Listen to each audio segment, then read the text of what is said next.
All right, everybody. Thank you for joining me today. Again, my name is Travis Legleiter, and what I want to talk to you guys about today is understanding herbicide-resistant traits in crops.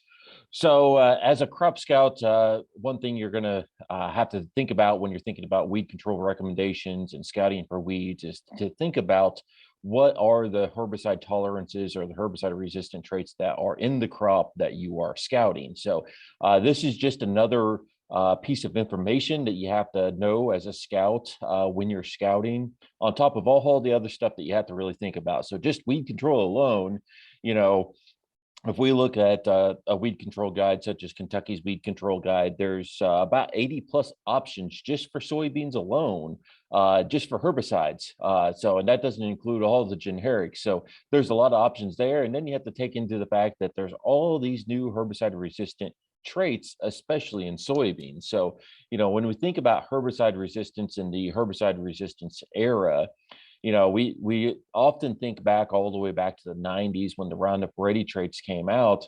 But the fact is, for a long time, all we really had was, Roundup Ready soybean. Then the Liberty Link soybeans came along there in 2009.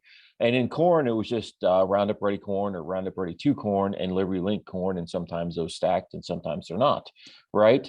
But it wasn't really until about the 2015, 2016, we had this kind of explosion, especially in soybean. We had the Roundup Ready 2 Extend soybean, the Enlist soybeans, the GT27, LLGT27, and now the Extend Flex soybean. And on the corn side, we also got Enlist corn. So this is all a lot to keep up with. And that's really what we want to cover here today. It's just to kind of really think about it, kind of dig in a little bit to these traits and some things that as a scout, you probably need to think about. You don't have to know all the nuances of every single one of these traits, but things that might be important to think about as a scout as you're in these systems. So what I'm going to do today is I will start on the corn side and basically just talk about Enlist corn really quick.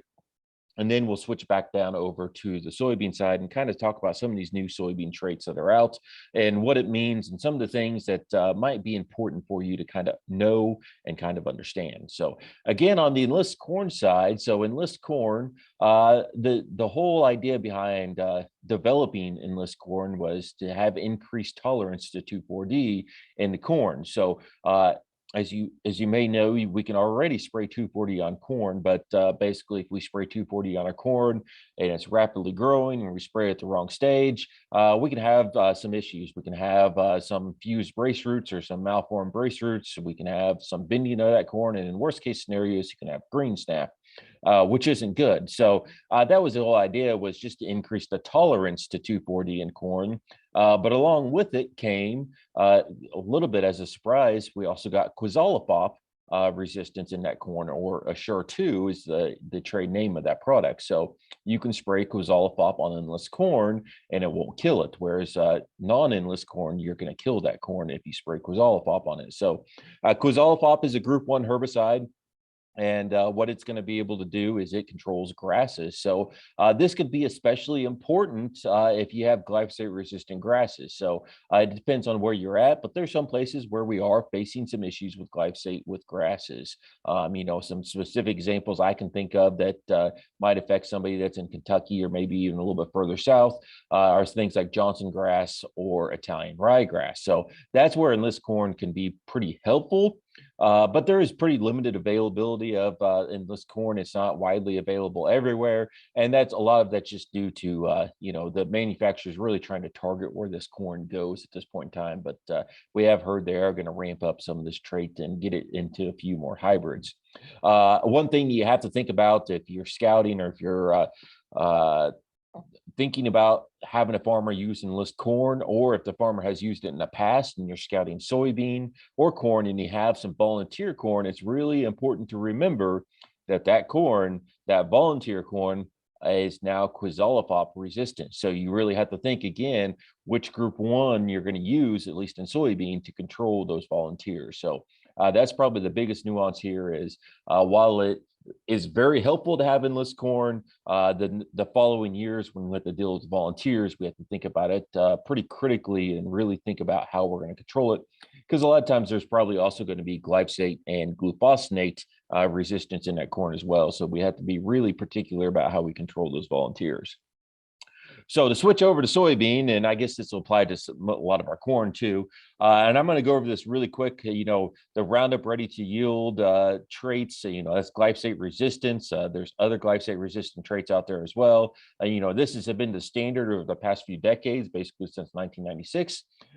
It's pretty limited in its utility on its own. And to be honest, at least within soybean lines, you're probably going to be hard pressed to find soybean varieties out there that are just Roundup ready to in the coming years. They're more than likely going to be combined with something else. Another one that's been around for a while, and you probably can still find by itself, but again, it's going to be added in with a lot of other things anymore as you start looking at more varieties into the future, is Liberty Link. So this is resistant to glufosinate, or Liberty. The advantage it kind of has over Roundup Ready is we're still pretty limited in what weed resistance we have, but Liberty is a little bit more particular. It really likes hot and humid weather. That's where it really shines. Has to be on small weeds, but it does give us, if we get those right conditions and we get small weeds, it does give us excellent to good control over broadleaves. The one thing about Liberty is it is pretty poor on grasses, whereas glyphosate is not. And that's probably why you're going to see a lot of these traits as we get into this. You're going to see both glyphosate, or the Roundup Ready trait, and the Liberty Link trait in the same package, is basically because it's known that Liberty is still picking up a lot of broadleaves that we can't control with glyphosate anymore. But Liberty is weak on grasses, and that's where the glyphosate really does shine in some of these cases. So the two of them together do work pretty well to give us, whereas before we thought of both of as really good broad spectrum, you put them together and they work well together to give us a complete package now at this time as we face resistance. And, this is a good fit in those areas where growth regulator sensitive crops are around, and we'll get a lot more into that as we go along.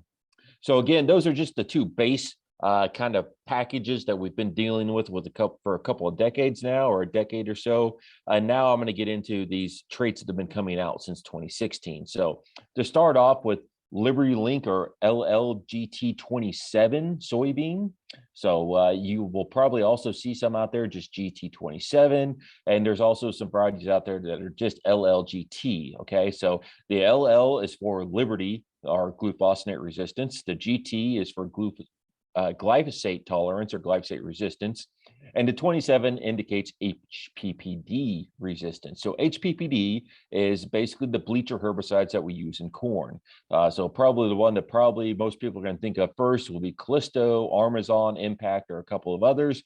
But basically those herbicides we use in corn a lot that cause bleaching of the weeds. So again, we have never used these in soybeans because they would have killed our soybeans. But this is, if you have LLGT27, the 27 is the key there, you have HPPD resistance. So with these, it expands our tolerances and gives us a lot of flexibility. So again, you still have the glyphosate you can control your grasses with, and the glufosinate helps us out with those broadleaves that are glyphosate resistant. And the 27, or the HPPD resistance, is something where we can apply something like isoxaflutol, or Elite 27. We can apply it. It's only allowed to be applied pre-emergence. And in most cases, we want it mixed with other pre-herbicides. So while you look at this and say, well, I want to spray that 27 over the top or post-emergence, we cannot do that. So we do not have any products labeled yet to spray over the top of the soybeans. And the other thing to be aware of, if you're, again, in one of these soybean fields, or you're looking at this for a farmer, the places where Elite 27, which is the only herbicide that is labeled right now for Liberty Link, or LLGT27 soybeans, is limited on where it can be sprayed. And this is all based on endangered species. So make sure you're aware of what counties it can be sprayed in and what counties it cannot. So for example, in Kentucky, I think we only have 9 or 10 counties that we can spray it in, and most of those are over in Appalachia, so kind of in the mountain ranges. So we don't have a lot of utility of it in Kentucky yet. We do have a few counties where we do have soybean, so we do have some use of it. But within your state or your region, just be aware of that. It's listed on the labels what counties it can be used in, so be aware of that. So that's one of these nuances. that you have to be aware of. And even without that, it's still a good trait because still you have the Liberty Link and you have the glyphosate in there. It gives you quite a bit of flexibility. But if you do have the ability to spray that Elite 27, it does help you out pretty significantly and getting another mode of action into your soybean year. So that's just to highlight those soybeans. Then we have the Enlist E3 soybean. So this one's been around for a few years now. So the Enlist E3 soybean, we have glufosinate or Liberty resistance, glyphosate resistance, and 2,4-D resistance. Okay, so you're going to see a trend here. A lot of these are going to have glufosinate and glyphosate resistance. With the Enlist, what makes it different from all the others is it has 2,4-D resistance. It's going to be the only traded soybean that we can spray 2,4-D on and not kill the soybean. So what can be sprayed in Enlist E3 soybeans as far as 2,4-D goes? The only two products that we can spray, the only two 2,4-D products we can spray are Enlist 1, which is just 2,4-D by itself, and Enlist Duo, which is 2,4-D plus glyphosate. Okay, so depending on the situation, some farmers are, in some cases, you may want to mix your own rate of glyphosate with your 2,4-D. So you do Enlist 1 and 2,4-D, Enlist 1 plus a glyphosate formulation of your choice, or you may not wish to have glyphosate in the tank, and then you can just put the glufosinate in there and have 2,4-D plus glufosinate, or Enlist 1 plus your glufosinate of choice. But again, Enlist Duo is a premix, so that makes it kind of nice. But these are the only two 2,4-D products we can apply to Enlist E3 soybeans. Even though you can find all sorts of 2,4-D formulations out there, these are the only two. So that's something to be aware of as a scout, that you can't recommend any other 2,4-D formulations. So again, the advantage of these soybeans, you have that glyphosate for grass control, and then you can use either glufosinate and or 2,4-D for your glyphosate resistant broadleaves that you might be dealing with. We like this because it gives us some flexibility, especially on some problematic weeds like palmer and water hemp, of using either or you could even use both. Right. So, and it really depends on what sensitive crops are surrounding you. So this is something, and as I get into the next traits, we'll talk about this more. Real as a scout, it's not only looking at the field that you're in, but what's around you as well. So if we're talking about the Enlist system and 2,4-D and using 2,4-D in a field, we have to be aware of what crops might be very sensitive to 2,4-D. Two that come to mind really quickly are something like tomato and grapes. So if you were scouting a field that's right next to a vineyard, and you know it's an Enlist soybean field, the one thing we probably shouldn't do, or the one thing I'm going to recommend to you to do, is not to spray 2,4-D at all in that field, because that vineyard is extremely sensitive to 2,4-D, and we really just should never spray it. Even if the wind's blowing away from it, we shouldn't spray that product in that field. So that's something to be very aware of. But in this case, if you had some broadleaves that need to be taken care of, you still have the glufosinate to help you out with those. The other things to be aware of with the Enlist system, there are buffer restrictions. So downwind buffer restrictions you have to be aware of. There are endangered species restrictions that are changing quite a bit. So there was an announcement in January restricting where Enlist 1 and Enlist 2 could be applied, and there was lots of counties that were excluded. Then just recently in March, some of those counties got removed. So make sure you know what the latest label is. If you go to the Enlist website, the one listed at the bottom here, the Enlist Ahead website, that have the supplemental labels that are available that clearly state the newest restrictions on what counties can have Enlist sprayed and what counties cannot. So as a scout, that's something you need to be aware of, is can I even spray this in my county or not? And again, that has changed just recently as well. So make sure you're going to that website and you're aware and can find that supplemental label and aware of where you can spray it and where you cannot. So there are nozzle requirements and tank mix limitations to this as well. And again, those are listed on the website. And there's also training material available on the website. Now, this depends on where you're at. If you're in Kentucky, you don't have to have training to apply Enlist products. But I highly, highly encourage you to take the trainings that are available through the Enlist website. There are some states that are going to require you to have a specific training to apply this. So be aware of that. It depends on your state. So again, there's a lot of depends on here, but if you go to that website again, one of the things about the Enlist products, as well as some of the products I'm going to talk about next with dicamba, The labels are no longer just pieces of paper. There are those pieces of paper still, but the labels extend to these websites. And so it's kind of a living label, which is good because you can change it, but that can also be a bad thing because there's continuous changes and continual changes. And so as a scout, that's something you have to keep up with. So if you're scouting Enlist beans, I would just have that website bookmarked on your phone or your tablet or whatever you're using the most, and make sure you're aware of it and keep up with all those resources that are available. So not only the label, but all the resources such as what nozzles and what tank mixes you can use. And again, I highly encourage you to go ahead and take the training or go through the training materials just so you're aware of what that product is really capable of and what the restrictions are. So going on to the next one. So Roundup Ready to Extend and Roundup Ready to Extend Flex soybeans. Okay, so these are two different systems. They're both part of the Extend system. So the Extend soybeans, or just Roundup Ready to Extend soybeans, we can spray glyphosate and dicamba on. So they're resistant to glyphosate and dicamba, whereas the Extend Flex are glyphosate, glufosinate, and dicamba. So the similarities here is both have glyphosate and dicamba resistance, right? So that's where the Roundup Ready is for glyphosate, and the Extend, it really stands for dicamba resistance. But the Flex or Extend Flex soybeans also can have glufosinate or Liberty sprayed onto them. So make sure you keep those two distinctions separate. The Extends have been available since about 2016. The Extend Flex were brand new last year, and I would expect as we move forward, you're going to see more Extend Flex than you do Extend beans, just because you do have that glufosinate option. Okay, so with the Extend soybeans, post-emergence, if you're dealing with glyphosate-resistant beans, about the only option you have to deal with some of those glyphosate-resistant broadleaves is just to spray dicamba, and you have to be aware of your surroundings when you're doing that, and we'll get into why that is. Whereas with the Extend Flex, these are a lot more comparable to a system like the Enlist system because you do have some options there where you can spray either glufosinate or dicamba on those broadleaves that might be resistant to glyphosate. And we like that flexibility, and I think it's aptly named Extend Flex because it is a little bit more of a flexible system.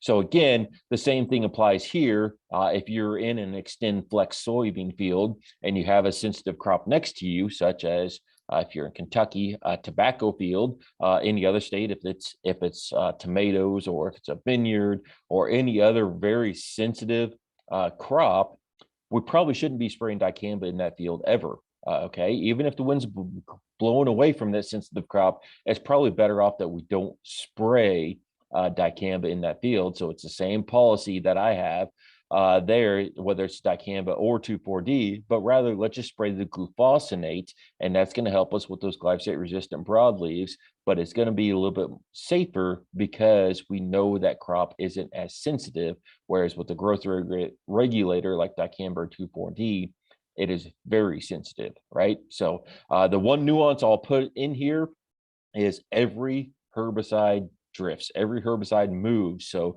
if the wind's blowing towards a sensitive crop, 10, 15, 20 miles an hour, we shouldn't be spraying anything at all. So just be aware of that. Everything moves, but just be aware of what crops are very sensitive to growth regulators.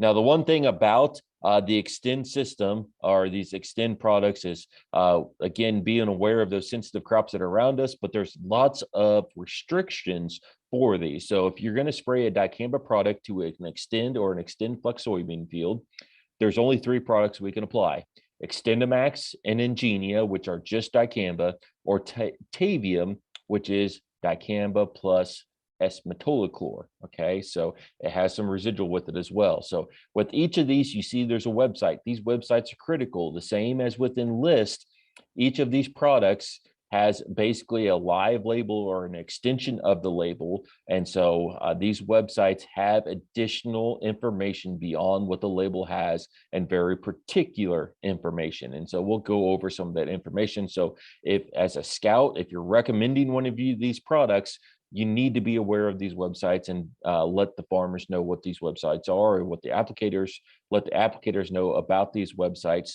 and know all the nuances that are on these websites. Okay, so what are these restrictions? So the first thing is to apply dicamba, you have to have an annual dicamba training.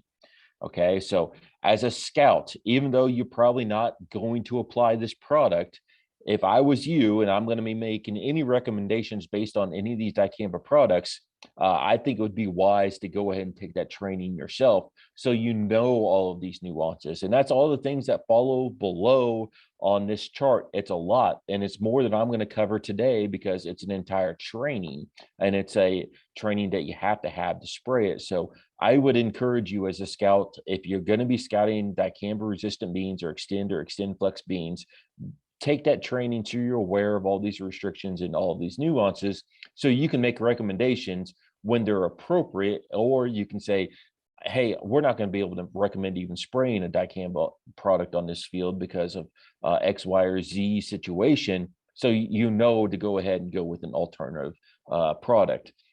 So one of the things to be aware of is some timing restrictions. So federally, across all states, June 30th is the cutoff, but there's some states where that restriction is even more strict than June 30th. So be aware of that. So if you're beyond June 30th, you know I'm not going to be able to apply this. There's also restrictions on ground speed, boom height, wind speed, downwind buffers. Be aware of those. So if you're in a small field, these downwind buffers might take out the entire field. Or if you're in a county with endangered species, that buffer is even larger, and there's actually an entire perimeter buffer in those counties. So again, that's where knowing these websites, and those websites have a list of these counties, are important. There's specific adjuvants and nozzles that you have to use. There's only certain tank mixtures you can use that are very important and are available on those websites. So again, and you can go down through this list and you can see all the restrictions that are there.